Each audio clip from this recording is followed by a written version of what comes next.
ஒசூர் மாநகராட்சி ஜூசுவாடி 1வது வார்டு.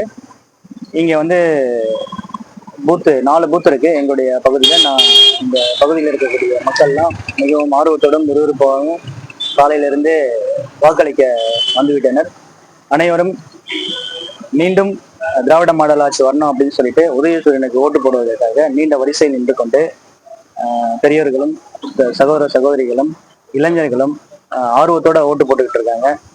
நம்மளுடைய தலைவர் தமிழ்நாடு முதலமைச்சர் மாண்புமிகு மு.க. ஸ்டாலின் அவர்களுடைய நல்ல ஆட்சியில நடக்கக்கூடிய அடுத்து வரக்கூடிய ஆட்சியில 2.0 ஆட்சியில 2000 ரூபாய் மகளிர் உரிமை தொகை 2000 ரூபாயும், மீண்டும் மகளிர் பேருந்து இலவச பேருந்து பயணம், விடியல் பயணம், இது போன்ற திட்டங்கள் எல்லாம் தொடர்ந்து நீடிக்கவும், அனைவருக்கும் லேப்டாப் வழங்கவும், பள்ளி மாணவர்களுக்கு உதவித்தொகை வாங்கவும், இது போன்ற சமூக நல திட்டங்கள் தொடர்ந்து சிறப்போடு நடைபெற நம்முடைய ஆட்சிக்கு வந்து அனைவருமே ஆதரவு தந்துட்டு இருக்காங்க.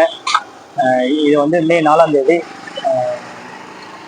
200க்கும் மேற்பட்ட தொகுதிகளில் நம்முடைய திராவிட முன்னேற்ற கழகம் தொடர்ந்து 2வது முறையாக ஆட்சி அமைக்கும் என்று அனைவருக்கும் தெரிவித்துக் கொண்டோம். ஒரு 50,000 ஓட்டுக்கு மேலாக அண்ணன் அவர்கள் ஜெயிக்குவார். மீண்டும் திராவிட கழகம் ஆட்சி அமையும். திராவிட முன்னேற்ற கழகம் மீண்டும் ஆட்சியில் அமைந்து பல நலத்திட்டங்களை மீண்டும் செயல்படுத்துவார் முதலமைச்சர். அதற்காக மக்கள் ஆர்வத்தோடு ஓட்டு போட்டுக் கொடுக்கிறார்கள். நிச்சயம் வெற்றி பெறுவது என்பதை தெரிவித்துக் கொள்கிறேன். சுரேஷ்.